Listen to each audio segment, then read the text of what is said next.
Hello, everybody. This is Pascal from Neutrality Studies, and I've got with me today. Olá a todos. Aqui é o Pascal do Neutrality Studies e estou novamente com o John para fazer nosso podcast semanal, mais ou menos. Hoje estamos gravando na semana do Natal e estávamos pensando sobre o que conversar com vocês durante a temporada de Natal, já que não há muitos eventos felizes acontecendo e a guerra em si não é um tópico feliz. Achamos que talvez devêssemos relembrar um daqueles momentos emocionantes de 100 anos atrás, durante a Primeira Guerra Mundial, quando o Natal realmente trouxe uma trégua para uma das carnificinas mais horríveis. É um momento que mostra que há vezes em que as pessoas querem parar de ser horríveis umas com as outras e realmente sentir que a mensagem de Cristo é algo que deve ser celebrado através das linhas inimigas. John, você preparou algo para nós, não é? Enemy lines. John, you prepared something for us, didn't you? Yes, well, Merry Christmas, Pascal, and to all Sim. our viewers out there. Bem, Feliz Natal, Pascal, e para todos os nossos telespectadores. Esperamos que estejam tendo um momento maravilhoso e provavelmente não assistindo a este podcast no dia de Natal. Mas se estiverem, espero que aproveitem. E sim, estamos apenas falando sobre a trégua de Natal hoje e vendo quais lições podemos aprender com este evento histórico bastante único. Então, nos últimos podcasts, como você disse, abordamos alguns temas pesados. Falamos sobre a guerra na Síria e as guerras na Palestina, agitação na Geórgia e uma ditadura de 2 horas na Coreia do Sul, chegando a 6 horas, dependendo de como você mede. Korea, going up to 6 hours, depending on how you measure it. It is in these dark, uncertain times that hope is É nesses tempos sombrios e incertos que a esperança é mais valorizada. Assim como o sol é mais apreciado nas profundezas do inverno britânico do que no escaldante deserto árabe. Ainda estamos esperando. Ainda não apareceu. Poucas vezes e lugares na história podem ter sido mais sombrios ou incertos do que as trincheiras da Primeira Guerra Mundial. E, no entanto, foi exatamente nesse tempo e lugar que a esperança se manifestou em um dos eventos mais extraordinários da história do homem e do conflito. O tema de hoje é a Trégua de Natal de 1914. Então, o que aconteceu no período que antecedeu essa trégua? Em primeiro lugar, houve o tiro ouvido em todo o mundo, o assassinato do arquiduque Franz Ferdinand, que ativou todas as alianças de segurança e arranjos que haviam sido feitos anteriormente.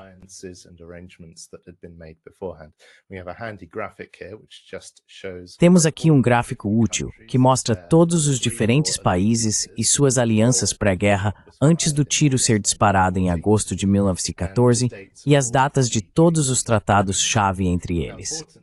Agora é importante notar que, embora a Itália estivesse aliada às potências centrais, era uma aliança puramente defensiva. E assim, a Itália não era obrigada a se juntar às potências centrais em sua guerra contra a Sérvia e, eventualmente, claro, acabou se juntando ao lado dos aliados, o que é uma característica curiosa dessas alianças pré-guerra. Então, sem perguntar por que a Primeira Guerra Mundial aconteceu, é obviamente um evento marcante nas relações internacionais.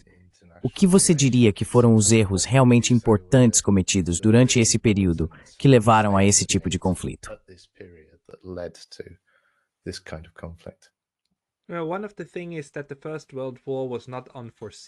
Uma das coisas é que a Primeira Guerra Mundial não foi imprevista. Não foi um momento como o que vimos recentemente com a Síria, quando de repente as coisas começam a desmoronar. A Primeira Guerra Mundial teve longos precursores, especialmente o aquecimento da situação política entre, digamos, seus 3 principais jogadores: a Rússia czarista, a Alemanha do Kaiser Wilhelm e a Grã-Bretanha. Curiosamente, esses 3 lugares tinham monarquias no poder, e os monarcas eram todos primos entre si. Todos eram primos da sua longamente servida Rainha Vitória. É bastante surpreendente como essa mulher conseguiu colocar todos os seus filhos e depois netos, mas então os netos acabaram em lados diferentes.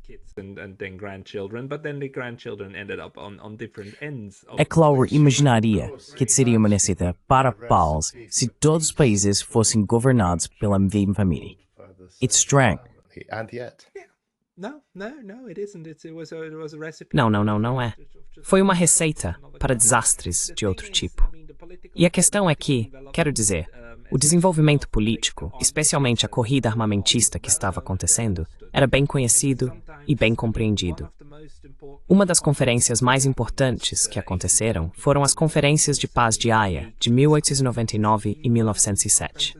Ambas essas conferências foram convocadas pelos russos e tinham o objetivo de serem conferências de desarmamento, porque era bem compreendido que a corrida armamentista da época era um acontecimento infeliz. Isso tornaria a situação cada vez mais perigosa.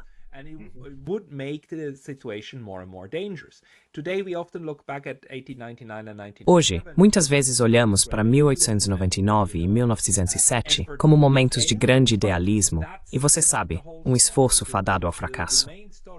Mas essa não é toda a história. A principal história aqui é que as pessoas entenderam que isso era muito perigoso e que queriam fazer algo a respeito. Infelizmente, os esforços de desarmamento não resultaram em nada. A única parte das duas conferências de Haia que realmente se tornou lei internacional e teve uma longa vida foi, curiosamente, a Lei da Neutralidade. A Lei da Neutralidade e a própria neutralidade foram, é claro, também negociadas precisamente pela razão que você está nos mostrando aqui.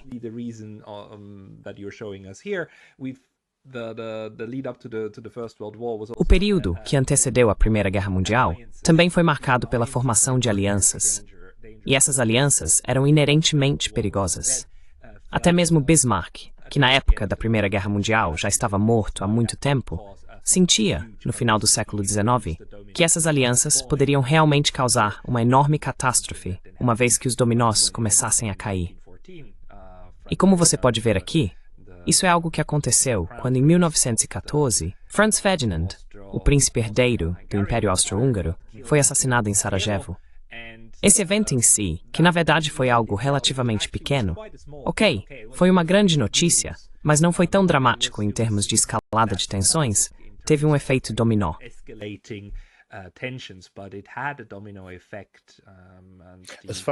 Quanto aos pontos de tensão para conflitos, já houve outros muito maiores na história, certo, do que este único assassinato. Quero dizer, pense no Golfo de Tonkin e assim por diante. Você sabe, mesmo que fossem falsos e tal, mas quando se afirma que navios inteiros e ativos com muitas centenas de mortes ocorreram, esses são os gatilhos. Mas aqui foram realmente apenas duas pessoas, o arquiduque e sua esposa. Mas isso levou a eventos mais adiante. E um dos argumentos era que Franz Ferdinand fazia parte da facção mais moderada que favorecia a reaproximação com a Sérvia. Ironicamente, ao removê-lo, eles eliminaram um dos obstáculos contra a avalanche austro-húngara que estava prestes a cair sobre a Sérvia, facilitando esse processo. A questão é que ele foi removido por um assassino, certo? Por um solitário. Não um louco solitário. Quero dizer, eles estavam organizados como uma gangue, mas basicamente foram anarquistas que o eliminaram. Não foi o Estado da Sérvia que o eliminou ou algo assim. Então isso torna tudo ainda mais trágico.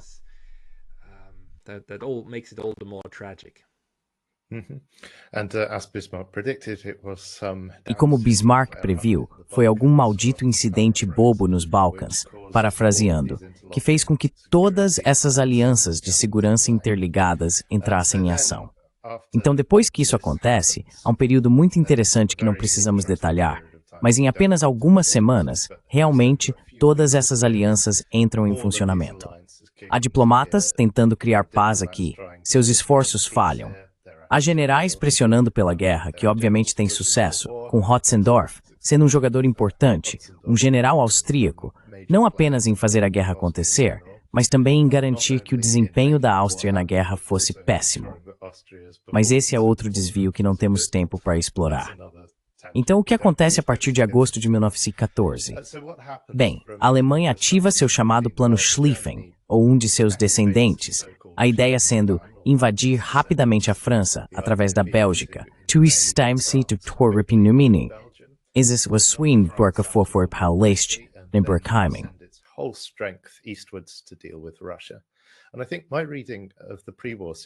E eu acho que minha leitura da situação pré-guerra tem sido que há duas armadilhas de Tucídides ocorrendo aqui ao mesmo tempo. A armadilha de Tucídides, como descrita por Tucídides, o cronista grego, em seus relatos da Guerra do Peloponeso, é o caso de uma potência cujo poder cresce para desafiar o hegemon da época, ou se não o hegemon, então uma potência mais forte dentro de uma ordem multipolar. E minha leitura disso foi muito, obviamente, do ponto de vista britânico. Ouvimos que o poder industrial da Alemanha havia superado o da Grã-Bretanha, e era apenas uma questão de tempo antes que eclipsasse a Grã-Bretanha no comércio e então começasse a se afirmar por posses coloniais, o que a levaria a um conflito direto nos mares abertos com o Império Britânico. Acho que essa é uma das armadilhas.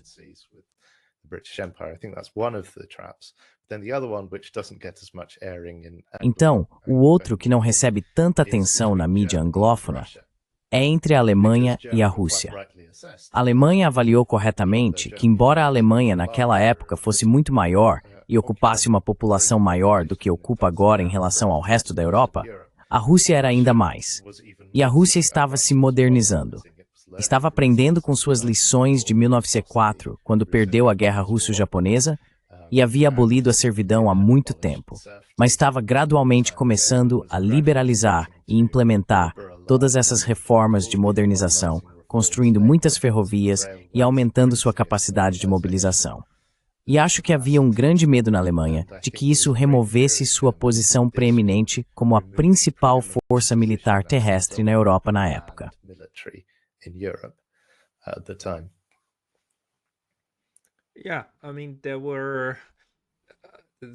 Sim, quero dizer, havia um jogo geopolítico acontecendo entre todos eles.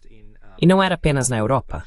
Na verdade, também era na Ásia Central, onde essas potências competiam entre si, às vezes de forma violenta, às vezes puramente econômica. Mas é interessante. Quero dizer, hoje falamos sobre multipolaridade. E naquela época, era o sistema em vigor. Hoje, geralmente, chamamos de concerto da Europa.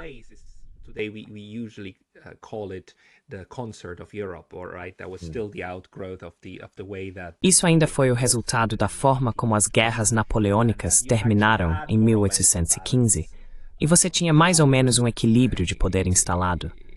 Mas esse equilíbrio não era estável, no sentido de que os diferentes estados não tentavam expandir seus territórios, e especialmente suas possessões coloniais, às custas dos outros. Além disso, havia algumas rivalidades de longa data, a mais importante, provavelmente, entre Prússia, Alemanha e França. A França ainda estava extremamente ressentida por ter perdido a Alsácia e a Lorena para os alemães na década de 1870. Então havia animosidades. E uma das coisas que continua me chocando sobre a Primeira Guerra Mundial é que se você olhar para esse período, quero dizer, talvez eu deva devolver a palavra a você, porque ainda estamos em agosto. Every into a storm, o que was great and no linha guanhang. Uma das coisas mais chocantes é que se você observar o momento em que a guerra se transforma desse tipo de conflito em pequena escala, ainda em negociação, mas não, e então de fato, no final de agosto e início de setembro, as declarações de guerra começam a voar para todos os lados. Os alemães declaram guerra à França, e a França à Alemanha, e os britânicos à Alemanha. Os alemães passam pela Bélgica e todo mundo declara guerra a todo mundo. Então, eles começam a mobilizar as forças. Quando você olha as fotos, são pessoas felizes. Todos celebram a declaração de guerra em Londres. Olhe para o Palácio de Buckingham. Todos estão acenando com seus chapéus.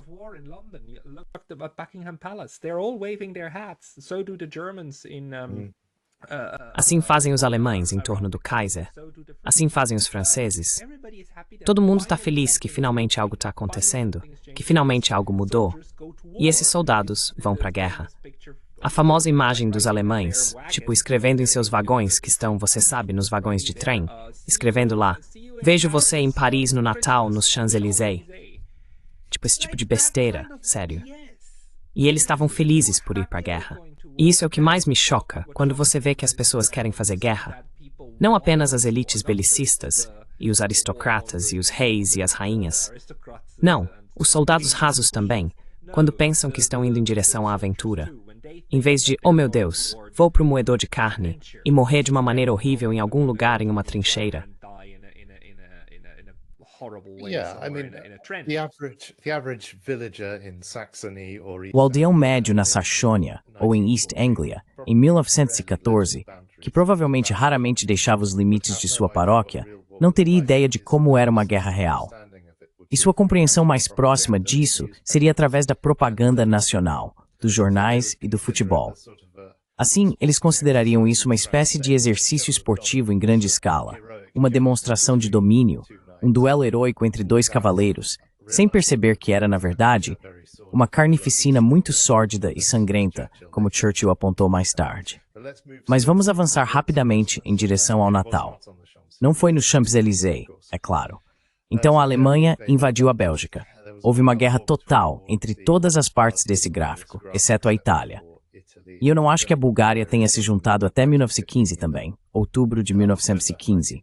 E sim, havia uma confiança muito alta, particularmente do lado dos aliados.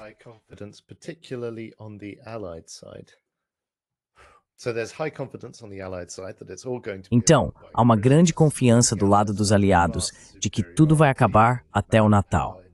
Os aliados têm uma vasta superioridade em mão de obra e capacidade industrial. França e Grã-Bretanha são os maiores impérios coloniais em extensão territorial no mundo na época.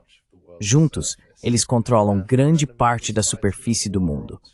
E seu inimigo estava lutando uma guerra em duas frentes, enquanto eles estavam cada um lutando uma guerra em meia frente, tecnicamente, se você dividir entre eles. Além disso, o controle britânico do mar significava um bloqueio naval total das potências centrais, embora isso não se tornasse decisivo até muito mais tarde na guerra, devido a vários fatores. E havia essa ideia de que a vitória era uma questão de tempo. Também era uma questão de sangue, infelizmente. Então foi incompetência militar que levou essa guerra a se arrastar e não ser uma vitória rápida e decisiva de nenhum dos lados?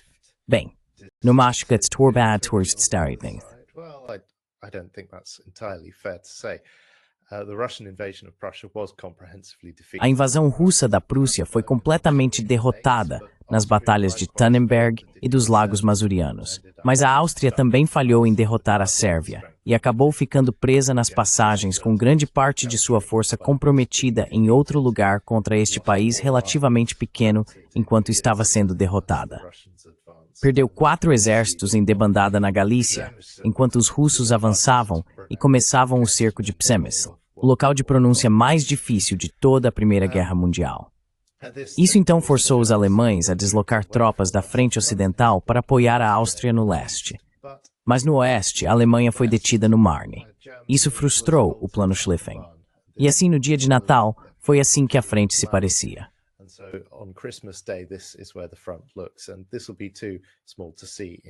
E isso será pequeno demais para ver em detalhes, mas tudo o que você precisa saber, mais ou menos, é que o azul representa os franceses e os britânicos, e o vermelho representa os alemães, porque por algum motivo todos os mapas colocam o lado anglo como azul e seus inimigos como vermelho. Eu não sei por que fazem isso. Imagino que seja algum tipo de codificação de videogame, mas é isso que acontece. E sim, é aqui que estamos. Tivemos a corrida para o mar. A primeira batalha do Marne concluiu com a Alemanha tomando muito território, mas sendo interrompida ao norte de Paris. Depois, há a corrida para o mar, enquanto ambos os lados se entrincheiram e constroem trincheiras até o Canal da Mancha, resultando nessas linhas de fortificações e trincheiras. E então, há a Batalha de Ypres, que dura mais de um mês, enquanto ambos os lados tentam fazer um avanço e falham.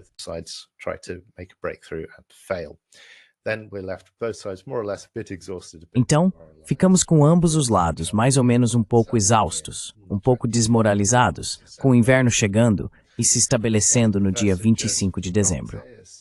O professor Joseph Leconte, professor assistente de História, escreve: a Grande Guerra estava se desenrolando inconclusivamente por 5 meses ferozes.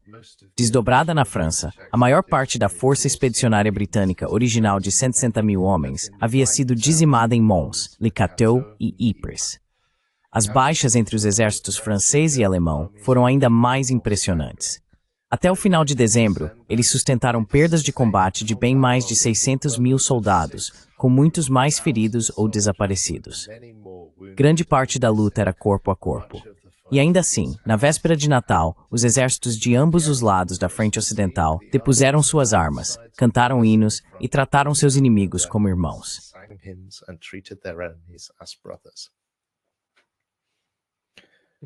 Sim, por favor, continue. É uma peça de história realmente curiosa isso, que no meio de tudo isso, as pessoas conseguem meio que se abraçar como pessoas comuns e ordinárias. E eu acho que, apesar de todas as pretensões de superioridade europeia do século XIX e toda a dicotomia entre civilização e barbárie, esse tipo de breve episódio de civilização no meio da barbárie total foi o mais próximo que chegaram de meio que seguir essa pretensão. Gosto de pensar que, se tivéssemos uma sociedade perfeita, uma sociedade mundial perfeitamente organizada, seja internacional ou qualquer outra coisa, seria de tal forma que, quando obrigados a lutar, resultaria em uma trégua permanente devido à incapacidade ou falta de inclinação dos combatentes, no nível individual, de se assassinarem a sangue frio em nome de alguma grande ideia. Mas isso é obviamente muito idealista.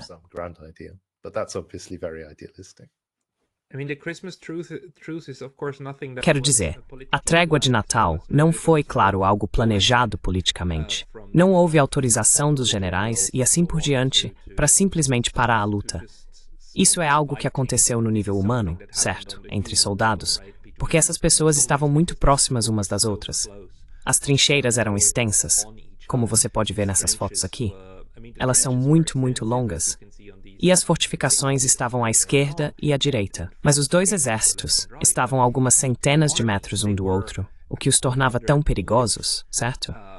E a terra de ninguém no meio, onde os corpos ficavam, e você nem podia recolhê-los adequadamente, porque qualquer um que tentasse seria baleado.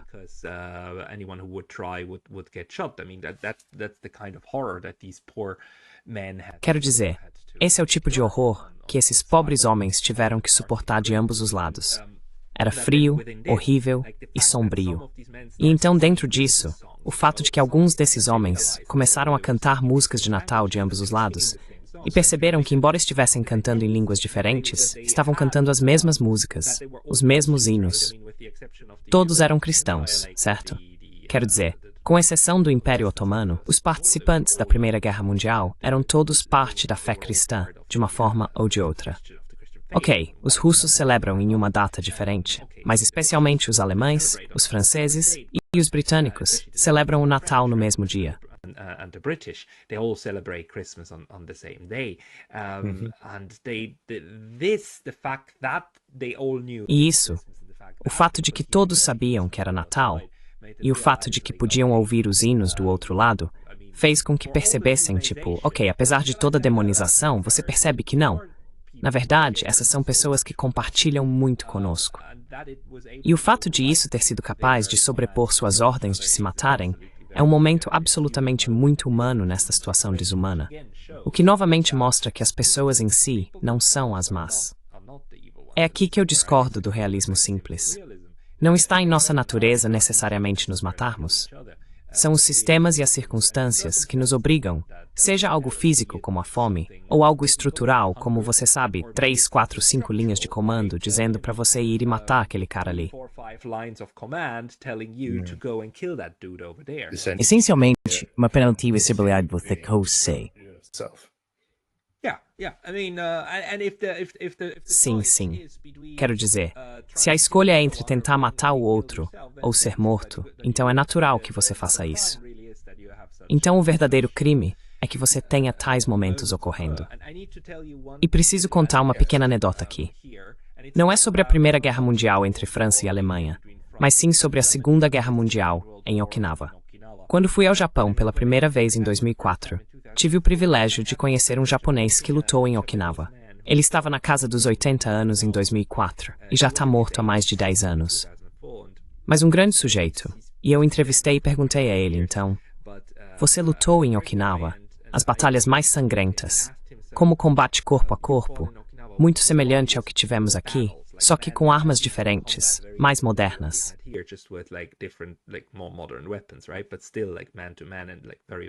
Certo. mas ainda assim, como homem a homem e muito, muito sangrento. E eu perguntei a ele, então como você sobreviveu? E ele me disse, veja, a regra prática para ele era muito simples. Você sempre corre com as balas, nunca contra. Não importa de onde elas venham. Bem, você é um homem sábio, porque a propaganda dirá que você deve correr direto para a chuva de balas, certo? Mas qualquer soldado que realmente saiba, que realmente ame sua própria vida, tentará evitar isso. Então, evite as balas. E infelizmente o sistema de guerra torna isso o mais difícil possível, certo? Suponho que isso também se aplica se as balas estiverem indo para frente. Então, você avança com elas. E se as balas estiverem voltando para você, então você recua. Mas sim, uma regra prática muito interessante. Muito simples. Nós contra as balas.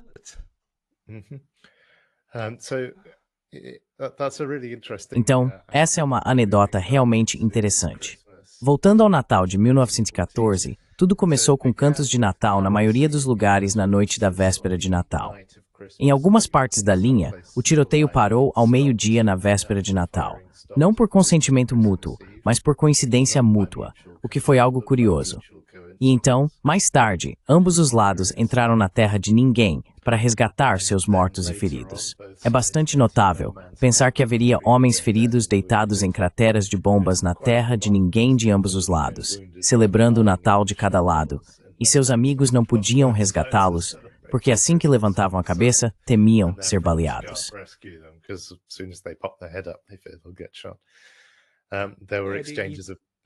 Houve trocas dessas pessoas pobres que sangrariam até a morte, certo? E tudo o que podiam fazer era fingir estar mortas para que nenhum atirador tentasse atingi-las, certo? Ou ninguém tentasse tirá-las de lá. Então isso é absolutamente horrível.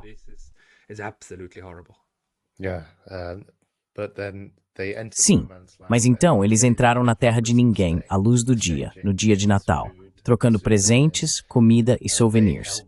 Realizaram cerimônias de enterro conjuntas e trocaram alguns prisioneiros que tinham em algumas partes da linha. Foi simplesmente notável ver dezenas de homens se reunindo abertamente à luz do dia na terra de ninguém. Acho que isso não aconteceu novamente pelo resto da guerra. Houve uma trégua menor em 1915. Em 1916-17, nenhuma trégua. Pelo que entendo, isso foi um fenômeno da frente ocidental e não ocorreu em nenhum lugar da frente oriental por muitos motivos. Citando novamente o professor Leconte, ninguém ordenou a agora famosa trégua de Natal de 1914.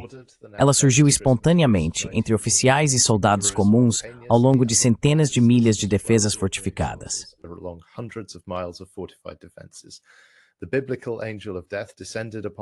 O anjo da morte bíblico desceu sobre as casas do Egito durante a cativeiro de Israel e as destruiu. Mas essa visitação foi o seu oposto, um surto de humanidade que varreu as linhas da frente ocidental. Começando na véspera de Natal e se estendendo até o dia de Natal, as máquinas de matar da Grande Guerra silenciaram. Entre as trincheiras, os odiados e amargos oponentes se encontraram ao redor da árvore de Natal e cantaram canções natalinas. Joseph Wenzel, um soldado da infantaria alemã, escreveu aos seus pais: "Esta visão única na vida eu não esquecerei." Soldados saíram de suas trincheiras e cumprimentaram seus adversários na terra de ninguém. Eles se reuniram para cantar Stille Nacht, Noite Feliz, e para trocar comida, bebidas e tabaco.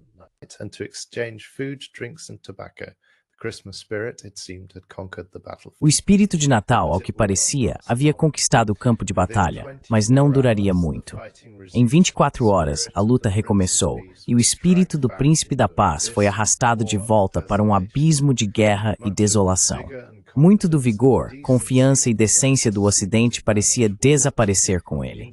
Foram causados danos à estrutura da sociedade humana que um século não apagará, escreveu Winston Churchill, um veterano da guerra, e que podem, conceitualmente, provar-se fatais para a civilização atual. Não tenho certeza se é justo caracterizar Churchill como um veterano da guerra, porque acho que ele já estava no almirantado naquela época. Ele não estava exatamente na linha de frente, mas estava definitivamente envolvido profundamente. Eles adoram fazer isso, não é? Qualquer uma em posição superior, que estava longe do combate real e obviamente sobreviveu, depois se autodenomina veterano. Quero dizer, é...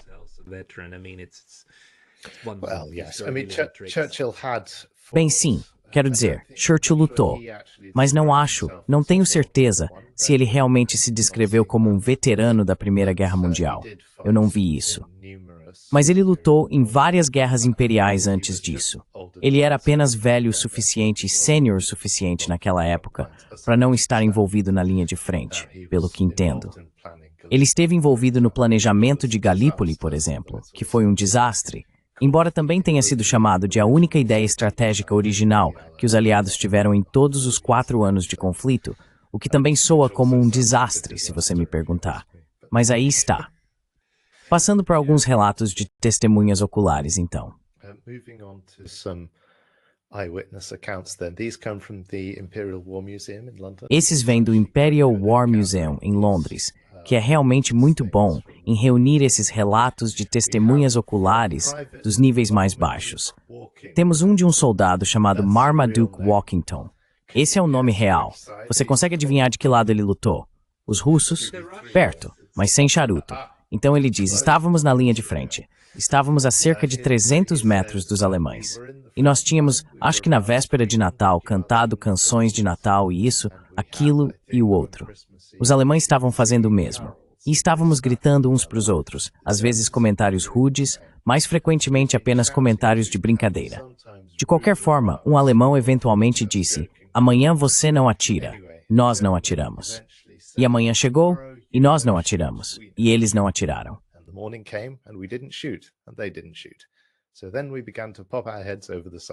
Então começamos a espiar por cima da borda e pular rapidamente caso eles atirassem. Mas eles não atiraram. E então vimos um alemão de pé, acenando com os braços, e nós não atiramos. E assim por diante. E isso foi crescendo gradualmente. Sei que é uma situação de nível muito baixo, mas veja, no realismo geopolítico, as pessoas falam sobre como os lados avançam lentamente em direção ao conflito ou à guerra, com escalada e desescalada. Isso é, em um cenário humano de nível muito baixo, esse processo de desescalada acontecendo. Um lado meio que mostra fraqueza por um momento e vê se o outro tira proveito disso. E então eles não tiram. Talvez eles mostrem fraqueza em reciprocidade e você gradualmente tem uma desescalada de um estado de conflito mortal para a troca de tabaco.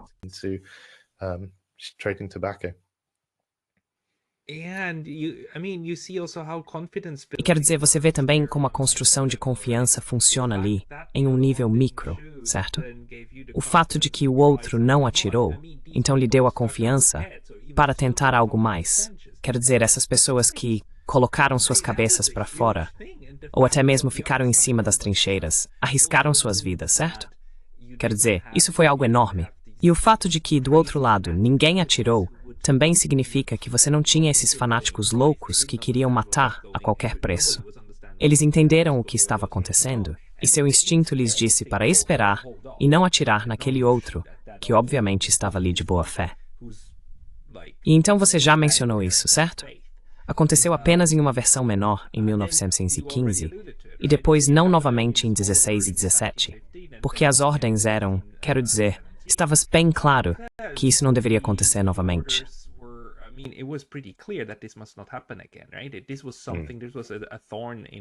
Isso foi algo, uma pedra no sapato das pessoas que estavam comandando essa guerra. E então eles tentaram ativamente impedir momentos como este. E você sabe, em termos militares, há até uma palavra ruim para isso. É chamado de fraternização com o inimigo, como se tornar irmãos fosse algo negativo. Mas é isso que a máquina de guerra tenta fazer.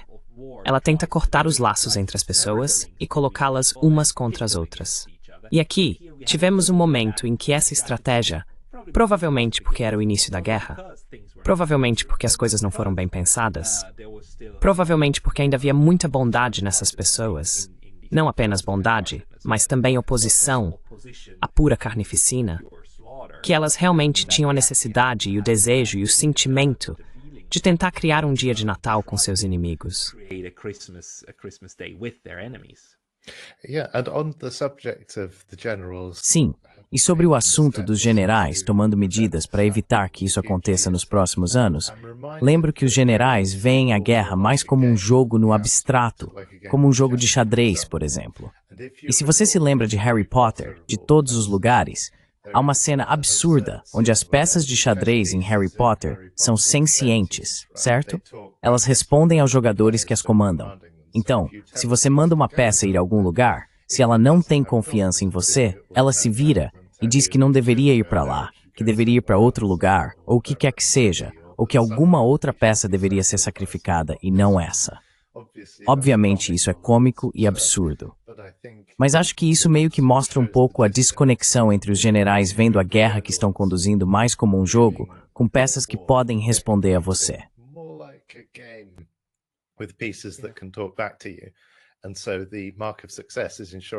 E assim, a marca do sucesso é garantir que as peças estejam confiantes em seguir suas ordens até a própria destruição, para que você vença o jogo, ou seu lado vença o jogo, ou você vença o jogo em nome de quem quer que esteja jogando.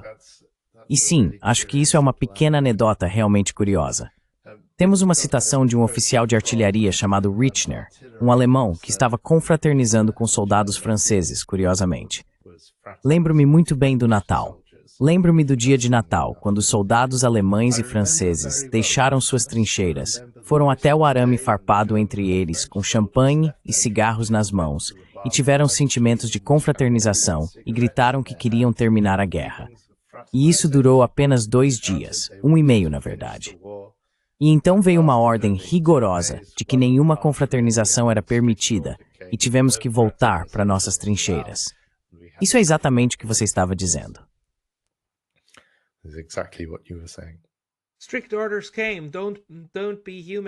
Ordens rigorosas vieram. Não seja mais humano. Seja uma máquina de matar e faça matanças em escala industrial. Isso foi o que, aliás, chocou a consciência da Europa no final, quando a escala total da tragédia se tornou conhecida.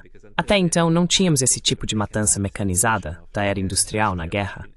Muitos desses homens entraram nessas guerras pensando que seria novamente como mosquete contra mosquete, certo?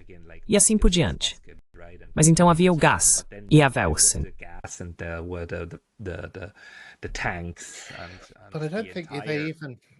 Mas eu não acho que eles sequer pensaram que seria mosquete contra mosquete, porque me parece que o horror da Guerra dos 7 Anos e das guerras napoleônicas, que foram absolutamente apocalípticas para a Europa, havia se dissipado no século de paz que ocorreu entre elas. Eu imagino que em suas mentes, eles estavam pensando mais como cavaleiros em armaduras brilhantes.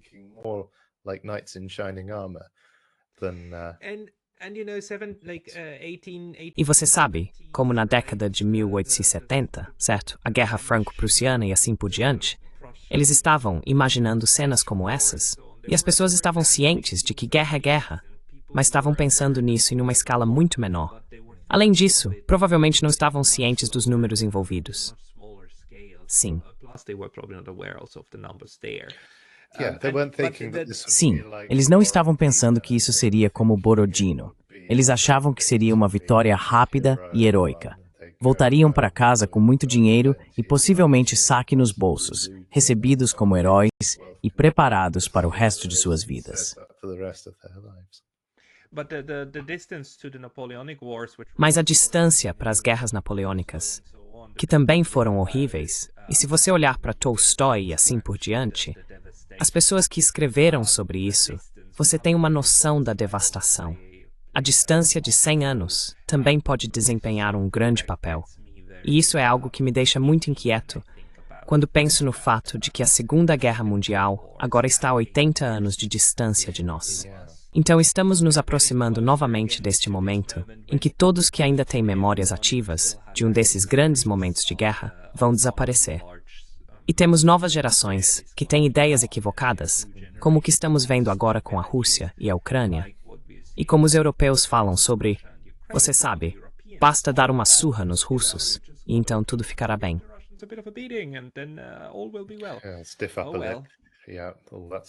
Lábio superior rígido. Sim, todo esse tipo de coisa.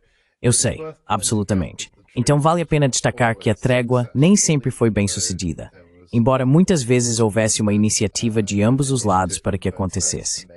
Então, temos de um tal Clifford Lane, novamente, um nome, não um local, do 1º Regimento de Hertfordshire. Mais tarde naquela noite, houve uma grande comoção na linha de frente alemã, que estava a cerca de 100, 150 metros de distância, suponho. E depois de alguns momentos, havia objetos iluminados levantados acima do parapeito alemão, parecendo lanternas chinesas para nós. Os alemães estavam gritando para nossa trincheira. Não há dúvida sobre isso. E antes que pudéssemos tomar qualquer ação ou fazer qualquer coisa, fomos ordenados a abrir fogo rápido. Veja, o que fizemos.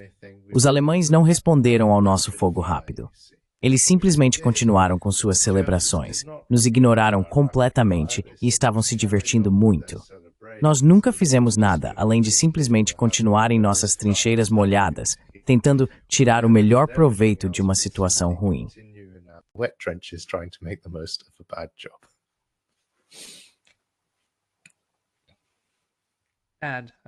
Ruim. Quer dizer, até mesmo aqueles pequenos momentos foram tirados das pessoas. Por ruim, quer dizer apenas comentários horríveis. É estranho pensar também que as unidades que talvez fossem as mais respeitadas ou as mais admiradas, os modelos de unidade, seriam as mais eficientes e disciplinadas, e as menos propensas a ceder a um surto de humanidade sob quaisquer circunstâncias. E assim, é curioso pensar que as expectativas sociais gerais, nesse caso, vão completamente contra a humanidade, o que acontece muito na guerra organizada.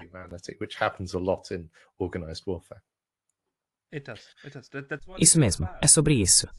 Trata-se de garantir que as pessoas percam uma boa parte de sua humanidade para realizar esses atos desumanos e matar pessoas em massa.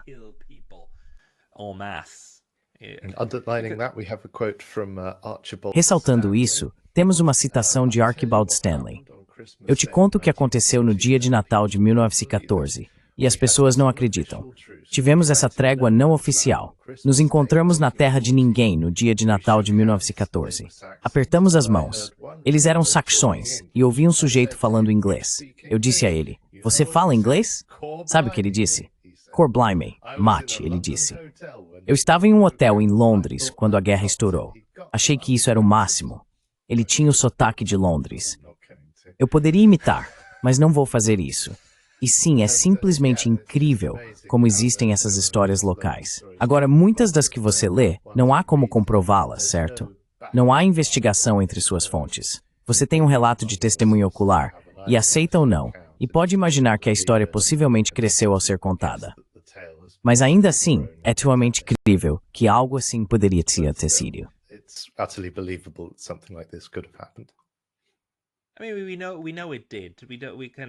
Quer dizer, sabemos que aconteceu. Podemos falar sobre as anedotas, se ocorreram da maneira como foram contadas, mas sabemos que essas grandes e massivas instâncias de confraternização através das trincheiras aconteceram. Então essa é sem dúvida a verdade. E então, como os soldados individuais vivenciaram isso? Bem, quero dizer que é secundário.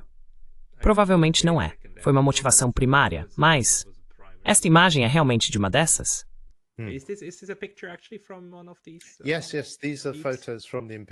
Sim, sim. Essas são fotos do Museu Imperial da Guerra dos Soldados Reais, alemães e seus inimigos. Então, tanto franceses em algumas quanto britânicos em outras, principalmente britânicos, que tiraram fotos uns com os outros porque havia câmeras nas linhas para reconhecimento e todo tipo de coisa. E essas fotos perduraram. Então acho que tenho 3 aqui, mas há mais no site do Museu Imperial da Guerra, que se você quiser saber mais sobre isso, definitivamente deveria conferir, pois eles cobrem esse tipo de coisa o tempo todo como uma questão de história. E há mais uma citação novamente. Veja uniformes alemães, muito alemães e britânicos lado a lado ali. Uma última citação que vou ler aqui. Recebemos ordens, desçam a trincheira, voltem para suas trincheiras, todos os homens, de boca em boca, por cada trincheira. Todos de volta para suas trincheiras, gritando. Os generais atrás devem devem ter visto e ficaram um pouco desconfiados.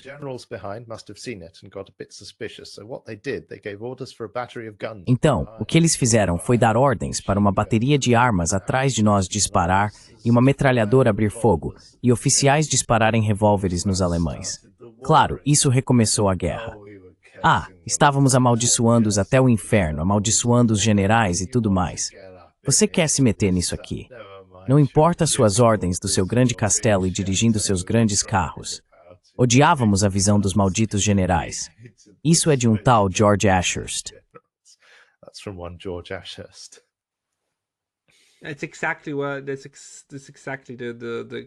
É exatamente o tipo de sentimento que as pessoas deveriam ter tido.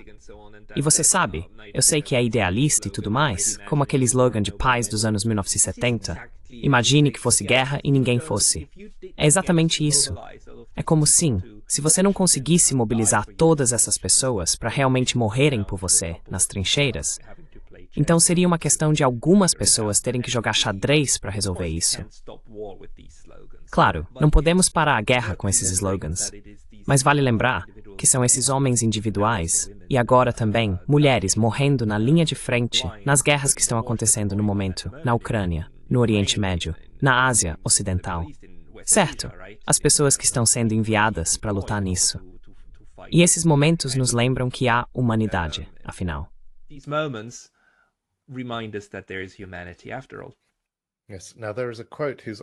Sim.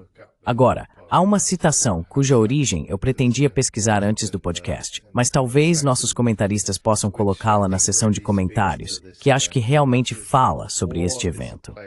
E é que a guerra é um lugar onde jovens que não se odeiam matam uns aos outros, em nome de velhos que se odeiam, mas não se matam.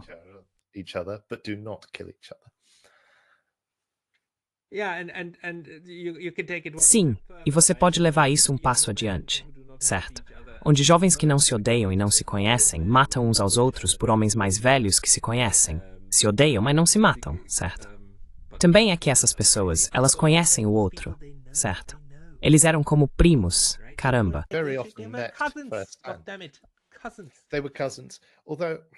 Primos. Eles eram primos. Embora eu acho que é difícil argumentar até que ponto os próprios monarcas eram pessoalmente responsáveis nessas monarquias constitucionais de seus próprios sistemas políticos. Obviamente, eles tinham responsabilidade pessoal, mas a extensão disso é assunto de uma discussão completamente diferente. Mas sim, em termos modernos, é absolutamente verdade que houve reuniões e discussões no mais alto nível. Biden e Putin se encontraram, que agora estão envolvidos nesta guerra por procuração na Ucrânia, e assim por diante. E assim, eles se conhecem, pelo menos até o ponto de terem se encontrado e estudado um ao outro.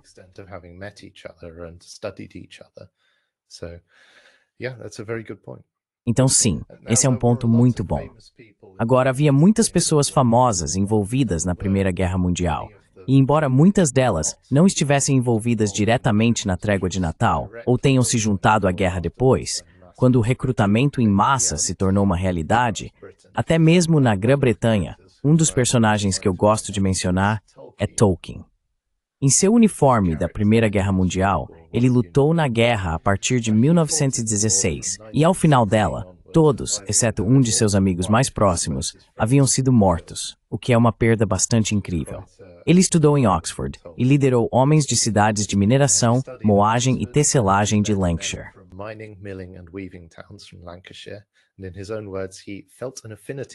E em suas próprias palavras, ele sentia uma afinidade com esses homens da classe trabalhadora, mas o protocolo militar o proibia de desenvolver amizades com outras patentes. Isso é uma combinação do protocolo militar e um produto do sistema de classes britânico extremamente rígido que não existe mais. Mas naquela época, era uma realidade. Acho que a influência da Primeira Guerra Mundial no universo mitológico de Tolkien é profunda, incluindo o notável capítulo no final de O Senhor dos Anéis, A Limpeza do Condado, onde é revelado, ao retornar vitorioso da frente, que a guerra alcançou até mesmo o pacífico e sonolento condado. Você está familiarizado com O Senhor dos Anéis? Sim, um dos poucos romances de fantasia que li completamente. Lindo. Oh, I recently reread it, and it's one of those tales which Recentemente, eu o reli, e é uma daquelas histórias que a cada vez que você lê, fica melhor, o que é uma grande conquista. A guerra também está presente em todos os escritos de seu amigo e colega veterano, C.S. Lewis, que escreveu as Crônicas de Nárnia.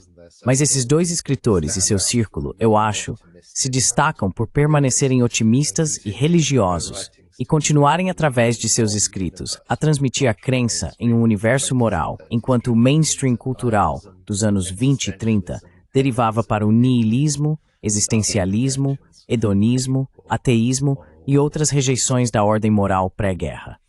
E só mais algumas coisas antes de encerrarmos. Há uma citação de George Orwell, novamente não envolvido diretamente na Primeira Guerra Mundial, certamente não na Trégua de Natal. World War directly, certainly not the Christmas truce. But he put it in perhaps the best terms in English. Mas ele colocou isso talvez nos melhores termos em inglês, essa espécie de absurdo da guerra, em seu livro Why I Write, em um ensaio chamado The Lion and the Unicorn. Enquanto escrevo, seres humanos altamente civilizados estão voando acima tentando me matar. Eles não sentem nenhuma inimizade contra mim como indivíduo, nem eu contra eles. Eles estão apenas cumprindo seu dever, como se diz. A maioria deles, sem dúvida, são homens de bom coração e cumpridores da lei que nunca sonhariam em cometer assassinato na vida privada. Por outro lado, se um deles conseguir me despedaçar com uma bomba bem colocada, ele nunca perderá o sono por isso. Ele está servindo seu país, que tem o poder de absolvê-lo do mal.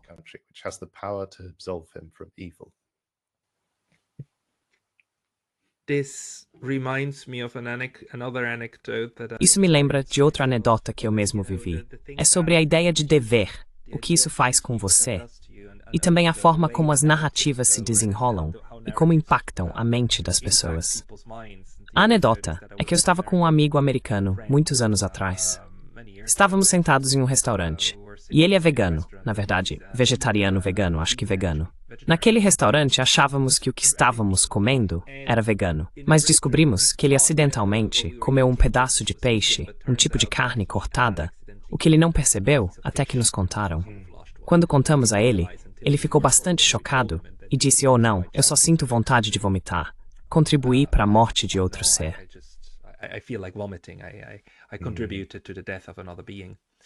And a few minutes later, E alguns minutos depois, estávamos falando sobre o incidente de Hiroshima, bombas atômicas, e ele assumiu a posição de que, você sabe, foi uma tragédia, mas necessária para acabar com a guerra. Portanto, não foi tão ruim. É como se há alguns minutos você argumentasse que comer um pedaço de peixe é assassinato, e agora está defendendo uma bomba atômica. Isso é o mesmo. Quero dizer, isso é o que a propaganda e o controle de narrativa fazem com as pessoas, certo? Isso altera a maneira como elas pensam sobre a vida. As pessoas que voam acima, lançando bombas, não se veem como assassinas. Elas se veem como soldados cumprindo seu dever. Esta é a psicologia da guerra. Aqui temos um exemplo, felizmente, e obrigado por sugerir este episódio, de que às vezes a humanidade se manifesta. Devemos ter esperança nisso, de que, na verdade, os sistemas psicológicos e sociológicos precisam quebrar nossa humanidade antes de irmos para a guerra.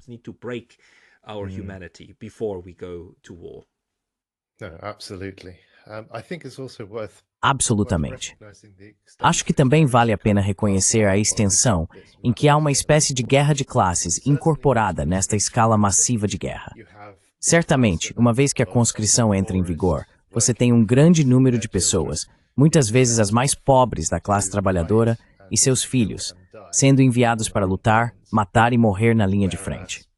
Embora ainda houvesse uma grande mobilização da aristocracia, certamente na Grã-Bretanha e na Alemanha na época, que estavam no comando da máquina militar, a máquina militar estava ostensivamente lutando em seu interesse e sob sua direção. Isso não poderia ser dito dos trabalhadores rurais que seriam recrutados e enviados para lutar, cheios de ideias sobre como estavam fazendo grandes coisas pelo seu país. Parece-me que, se alguma coisa, a guerra em massa é o epítome da guerra de classes, porque não é apenas travada contra as pessoas que estão lutando, mas é travada com elas, neste caso. There's a fantastic story Há uma história fantástica, fantástica, não no sentido de ótima, mas quase inacreditável.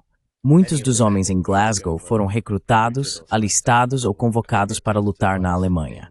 Enquanto estavam fora, os proprietários aumentaram os aluguéis de todas as suas esposas que ficaram sozinhas. Eles estavam no meio de toda essa propaganda sobre ajudar no esforço de guerra e assim por diante. Os proprietários aumentaram os aluguéis quando não havia homens para defendê-las ou resistir contra eles. Isso resultou em organização trabalhista, uma greve de aluguel e protestos das pessoas que estavam lá. Quando ouvi essa história, realmente mostrou a mentira de que isso era uma grande aventura nacional. Porque me parece que as mesmas pessoas que lucram com a paz, muitas vezes lucravam com a guerra em uma extensão muito maior.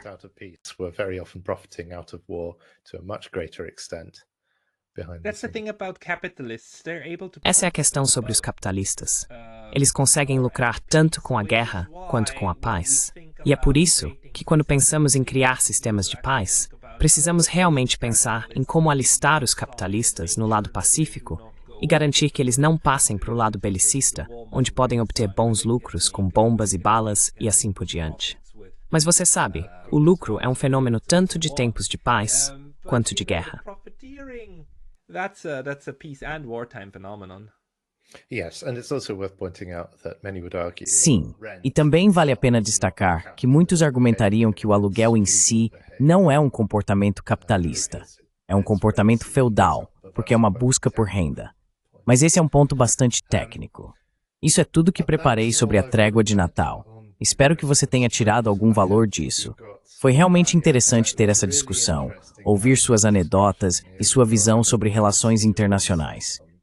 Se nos desviamos um pouco demais do assunto, pedimos desculpas.